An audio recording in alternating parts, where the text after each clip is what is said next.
श्री कबीरदास जी ने कहा मरा हुआ जिंदा को मारे, यह तो बड़ा अचंभा है। मरा हुआ। अच्छा, आपने कभी देखा कि कोई मकान रो रहा हो किसी के लिए? मकान नहीं रोता, और मकान के लिए अनेक रोते मिल जाएंगे। मकान नहीं है, मकान नहीं है, मकान किसी के लिए नहीं रोता।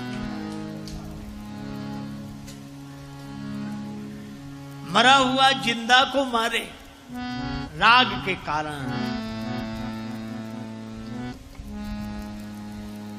अच्छा, इसीलिए हम लोग सुनते हैं कि संत शरीर छोड़ देते हैं, पर संत ही हैं जो शरीर छोड़ सकते हैं। हमसे तो छुड़ा लिया जाता है, हम छोड़ नहीं सकते। मौत कान पकड़ के एक तमाचा लगाती कि निकलो बाहर, मौत छुड़ा लेती है, पर संत छोड़ देते हैं, क्योंकि संत जानते हैं कि बर्खास्त होने से इस्तीफा दे देना अच्छा है। मौत कान पकड़ के बर्खास्त करे, उसके पहले ही इस्तीफा दे देना अच्छा है। छूटने के पहले छूट जाना।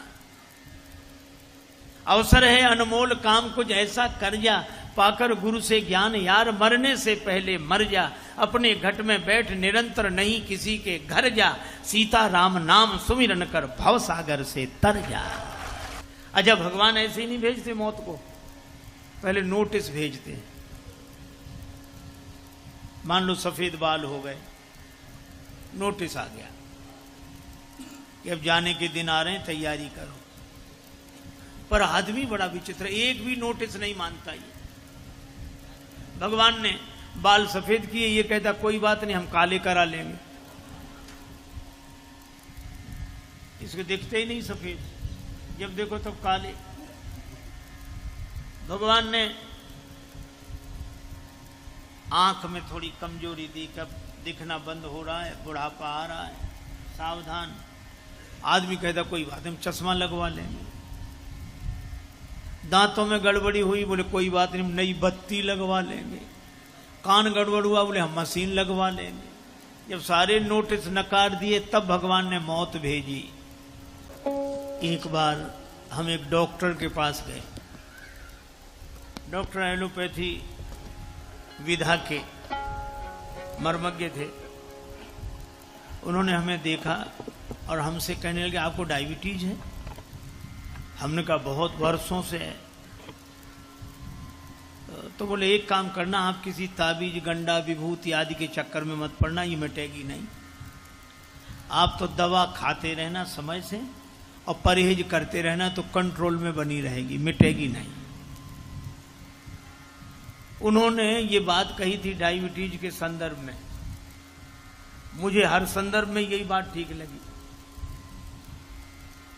जैसे डायबिटीज मिटेगी नहीं, दवा खाओ परहेज करो तो कंट्रोल में रहेगी, इसी तरह काम क्रोध लोभ मोह मद मत्सर ये मिटने वाले नहीं हैं, इनको मिटाने वाले मिट गए। आप तो सत्संग की दवाई खाओ, कुसंग का परहेज करो तो कंट्रोल में बने रहेंगे।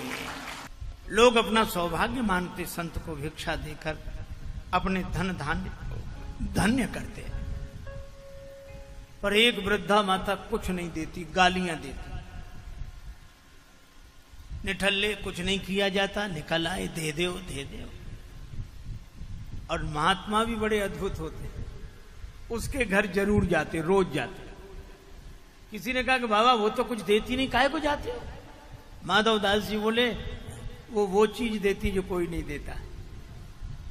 गाली तो देती है, कुछ ना कुछ तो देती है, हम जरूर जाएंगे।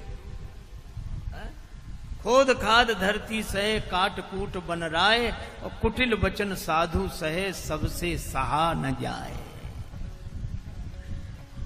अच्छा, वृद्धा माता के बेटे का विवाह हो गया था। बेटे के घर किसी बेटे का जन्म नहीं हुआ था, पौत्र का जन्म नहीं हुआ था, इसलिए बड़ी दुखी रहती। महात्मा को देखकर गाली देती। एक दिन सदा की तरह माधव दास जी उसके दरवाजे गए, तू फिर आ गया निठल्ला। कपड़े का पोता लेकर पुताई का काम कर रही थी। कीचड़ में सना हुआ वह वस्त्रखंड महात्मा को देखकर फेंक कर मारा। वह वस्त्रखंड महात्मा की छाती पर लगा, नीचे गिर गया। बुढ़िया ने मार तो दिया, लेकिन डर लगा कि कहीं बाबा श्राप न दे दें। पर महात्मा मुस्कुराने लगे और कपड़े का वो वस्त्रखंड उठाकर बोले कि चल मैया, तूने कुछ दिया तो, लेकिन हम भी अब बिना दिए नहीं जाएंगे। संत माधव दास भी उत्तर इसी का देगा, पोता अगर दिया है तो जा, पोता तुझे मिलेगा। संत की बात मिथ्या नहीं जाती, भगवान उस बात की मर्यादा रखते हैं। उसके घर पौत्र का जन्म हुआ, वो कहती थी, पोता दियो न प्रेम सो रिसवस दीन हो मार, ऐसे पुण्यन सो सखी मेरे पोता खेलत द्वार। और जो मैं ऐसे संत को देती प्रेम प्रसाद, तो घर में सुत उपजते जैसे ध्रुव प्रहलाद। सत समाज नित सुनई पुराना, करई आहार साक फल कंदा, सुमिरहि ब्रह्म सच्चिदानंदा। अनुरागियों के संग में अनुराग जागता ही है। परम गुरु राम मिलावन आहार। गुरु जी ने श्रृंगी ऋषि को बुलाया, पुत्रेष्टि यज्ञ कराया। अग्निदेव प्रकट हुए हवि का प्रसाद लेकर। हवि माने खीर, भगवान खीर से प्रकट हुए। खीर में 3 चीजें मिलती हैं, दूध, चावल और चीनी। और विलक्षणता ये है कि उसमें और कुछ भी डालो, पर ये 3 चीजें होनी चाहिए, और तीनों सफेद।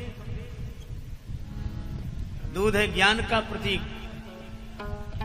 चावल कर्म का, और चीनी भक्ति की। ज्ञान कितना ही उत्तम हो, कर्म कितने भी महान क्यों ना हो, लेकिन भक्ति के बिना जिंदगी मीठी नहीं होती। पर शुद्ध दूध चाहिए, शुद्ध दूध। ऐसा नहीं कि एक दूध बेचने वाला आया, खरीदने वाले ने कहा आज बड़ी देर में आए। दूध बेचने वाला बोला हम क्या देर में आए, आज नल ही देर में आए। जब नल आए, जल मिलाए, तब लाए, ऐसा नहीं। शुद्ध दूध और शुद्ध चावल और शुद्ध चीनी। चीनी की एक विशेषता ऐसी घुल मिल जाती है कि पता ही नहीं लगता। जो हमारे ज्ञान को, कर्म को मीठा बनाती है, वह भगवान की भक्ति है। और इन तीनों को मिला दो तो घोल बनता है। आग में तपाओ तब खीर बनती है। परिपक्व ये निष्ठा, और ये इन तीनों से बनी हुई खीर को, तपी हुई खीर को जब कोई अपने हृदय, अपने भीतर उदरस्थ कर लेता है, उसी के भीतर से भगवान प्रकट हो जाते हैं। जा दिन ते हरि गर्भ ही आए, भगवान माताओं के गर्भ में आए। इसका अर्थ जो सर्वव्यापक है उसे कहीं मान लो वहीं है। कोई ना समझे तो अलग बात। 2 आदमियों में झगड़ा हुआ, एक बोला पृथ्वी गोल है, दूसरा बोला चपटी है। दोनों में विवाद हुआ, तब तक तीसरा आदमी निकला। तो एक ने कहा भैया ये दोनों झगड़ रहे हैं, कि कह रहा पृथ्वी गोल, ये कह रहा पृथ्वी चपटी, तुम बताओ। वो बोला हम यहाँ के रहने वाले नहीं, यहीं वालों से पूछो। मतलब ये वहां से आया जहां पृथ्वी नहीं है। अरे भैया, भगवान सब जगह हैं, इसलिए अगर माता के गर्भ में भी हैं तो कोई आपत्ति नहीं।